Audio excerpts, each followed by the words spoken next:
I started making this video this morning, and I'm glad I didn't finish because now all of a sudden a much more urgent issue has come up than the return of good old Bernie Sanders, the almost good enough candidate. No, now we have a very dire problem with Tulsi Gabbard, who I guess I was saved from making a wrongful investment on behalf of. Would rather not have been saved from this because it's nice to be able to believe in a political candidate going into an election. But this one has already started parceling out her spine and selling it to the highest bidder. Went on The View this morning, or yesterday morning rather, and proceeded to basically capitulate to the hectoring of this ignorant cow, Megan McCain, and say, oh, Bashar al-Assad is an evil dictator and he gassed his own people.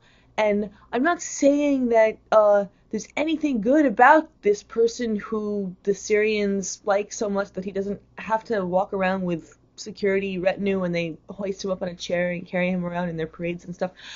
Oh no, he's terrible and totally like the white helmets are under such propaganda duress right now because the true story has come out about their being head chopping terrorists, that they had to plant some puppies under a pile of rubble so that they could dig them out for the camera and then show off what heroes they were. I'm sorry, if you're sinking to the level of like whipping out the puppies, what's next? Like a leaked video of, ooh, here's Bashar al-Assad kicking a kitten.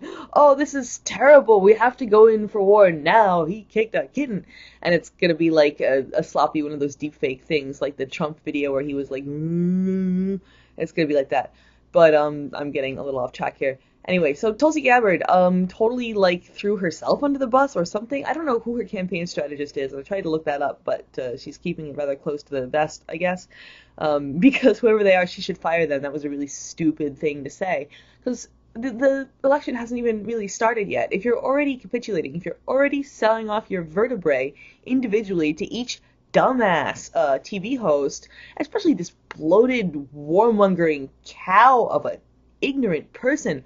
Megan McCain gets up there all smug and like just convex. There's no concave surfaces on Megan McCain. It's all just this bloated, warmongering hatred that has like expanded her into like this zeppelin of hate, and she's really revolting. I mean, can you tell? The bloated, stinking hate cow gets up and says, "Oh, he gassed his own people 300 times." Where'd you come up with that number, honey? You can't count to 300. It was a little like unseemly that she didn't at least call her on that, because like I don't think that even anyone outside the McCain family actually believes that Assad gassed his own people 300 times. I mean, generally when they talk about that he gassed somebody, there's like a number of incidents that can be counted on one hand.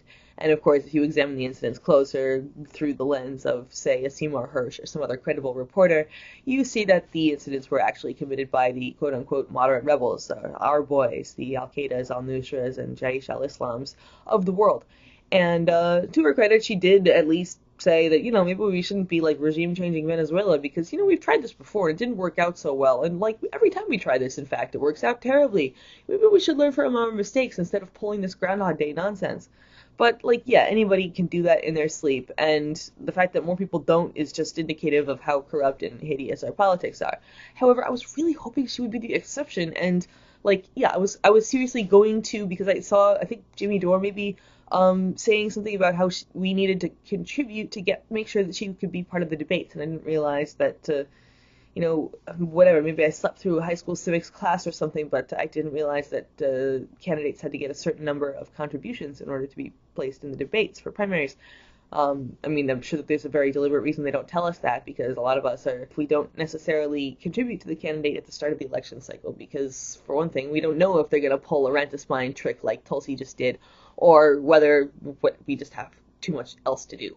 So, now that I know, I was going to give her some money, and now I'm not, because, dude, sorry, if you can't even stand up to fucking Zeppelin of hate, Megan McCain, then what are you gonna do when you actually have some real politicians trying to get you into war, trying to railroad you into whatever red line they can manufacture in their dens of depravity of the fucking, whatever they're calling PNAC now, Foundation Defense for Democracy, is another one of these, like, warmongering groups that literally has nothing better to do than sit there all day and come up with reasons why this administration should go to war in X and X and X country that, for whatever reason, has pissed off the Zio-fascists. And if you can't even get up there and stand up to some, like, third-rate nepotism beneficiary like Zeppelin of Hate McCain there, then how do you expect to stand up to, like, the best that can be manufactured in these think tanks, like Foundation for Defense of Democracies or Atlantic Council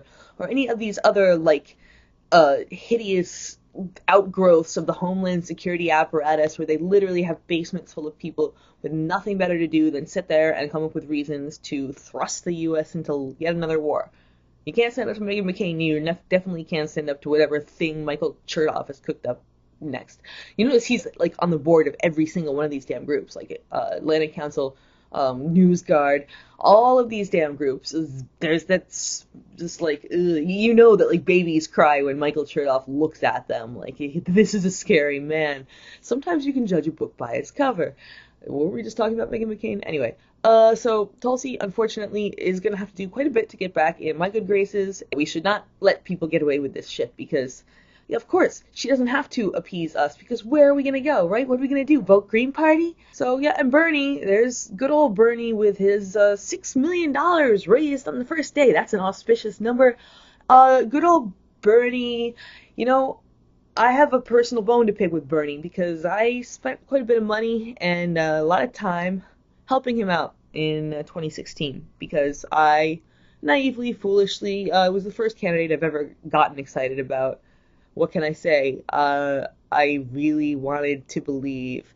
And, you know, I kind of excused his whole foreign policy blunders. So Bernie Sanders threw his supporters under the bus in 2016 when he told us to get behind Hillary after she had just cheated him out of many primaries, including of my own state, New York.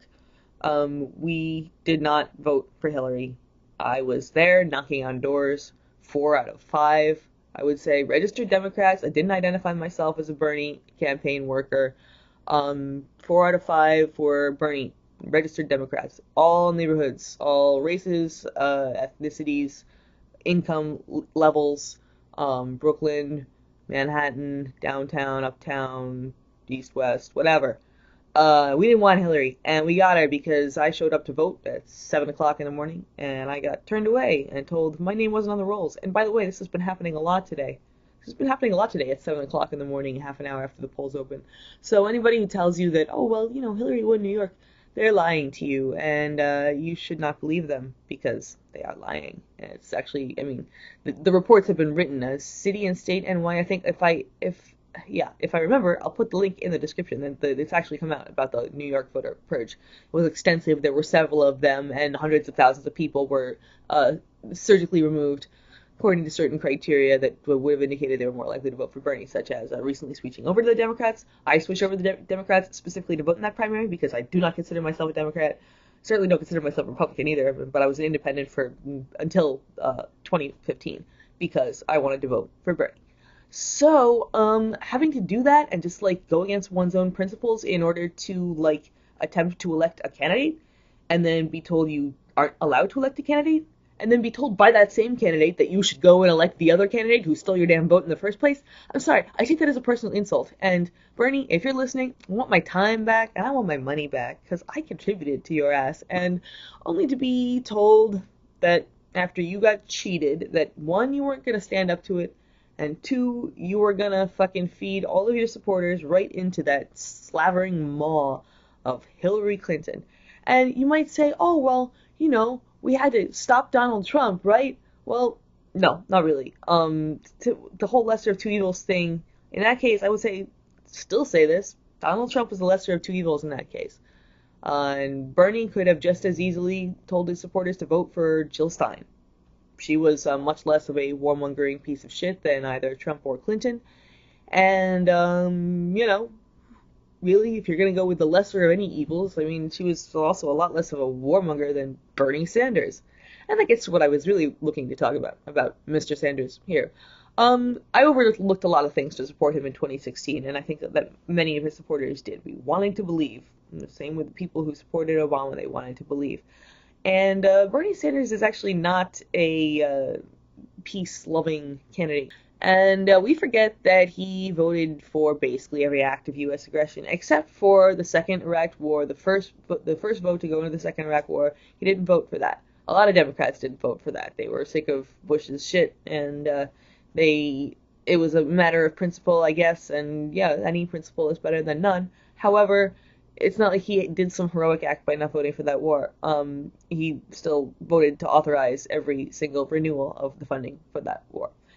And he also voted to go into Afghanistan, go into Kosovo, go into Yemen, go into Syria, go into all these places that we're in, and Libya.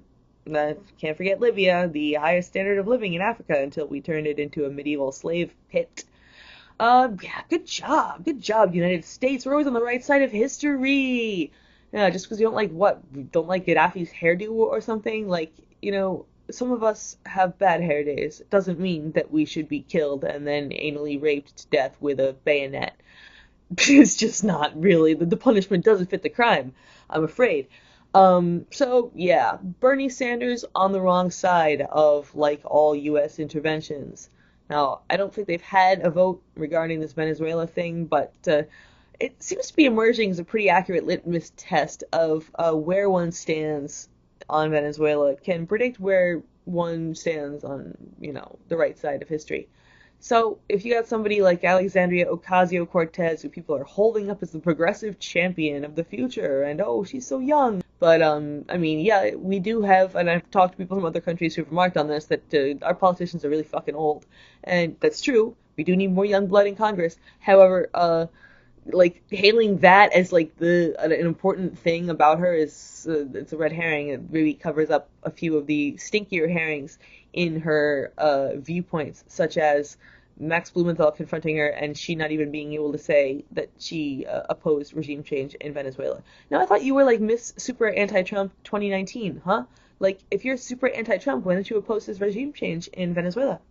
I mean, his and mustachioed walrus of pain, John Bolton, their regime change in Venezuela. Because it's him who's got this hard-on for Venezuela and Iran. That's why they keep talking about Hezbollah is in Venezuela. What did they do? Fucking swim over there, man? They don't have aircraft carriers. What are you talking about, man? This is silly. Any idiot can see through this narrative. It's the most flimsy, dumb shit. And they're not even trying. They're insulting your intelligence. And yet you, meaning Alexandria Ocasio-Cortez in this case, you are letting them.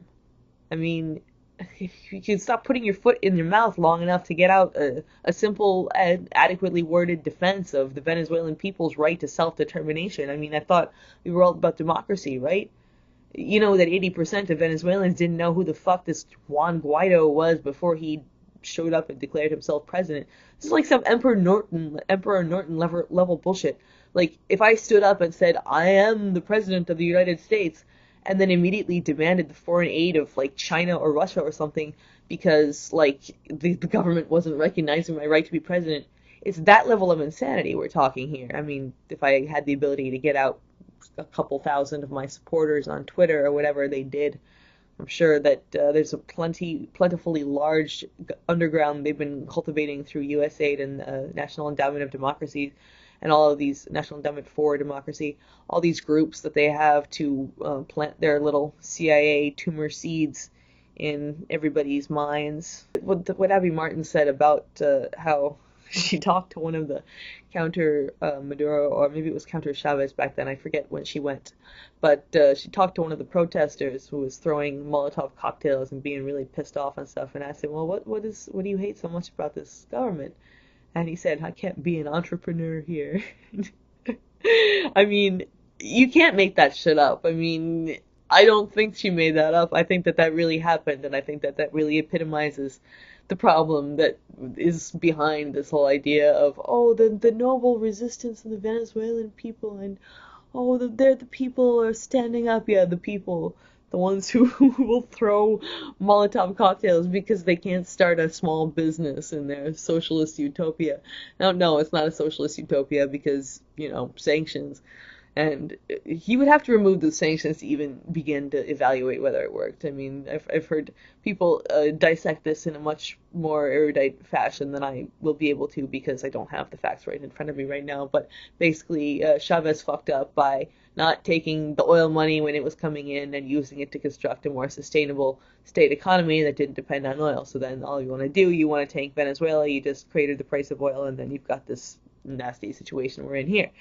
However, that does not require the U.S. Army to be, like, just tiptoeing through the tulips on its way across the border with Richard Branson and his dumb fucking Live Aid. Watching Richard Branson virtue signal is actually nauseating and, like, physically so. Like, you cannot watch that video that he did with looking like this. Like, he's so earnest he has to do... He took, like, earnest lessons from Mark Zuckerberg or something. And maybe he just has really bad posture, in which case I don't mean to mock you, Mr. Branson. However... like, you could use some acting lessons. I think you can afford them.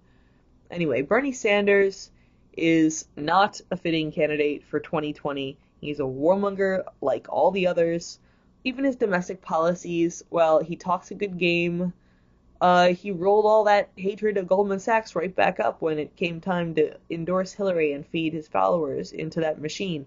So I don't trust anything he says, and neither should you. I mean, fool me once, shame on you. Fool me twice, shame on me. I always worry I'm going to get that wrong or backwards, so pardon me for talking a little slower than usual. Are there any good candidates? That's a funny question. I mean, I'm happy to see Kamala Harris crashing and burning. Her dad hates her, even. I mean, you know you fucked up when even your dad won't endorse you for president. Like, he probably wishes he could go back in time and retract that little sperm donation, but alas, we cannot travel through time. If we could, I would go back and not vote for Bernie. Oh, wait, I couldn't vote for Bernie. I forgot. Don't forget, that's what they're counting on.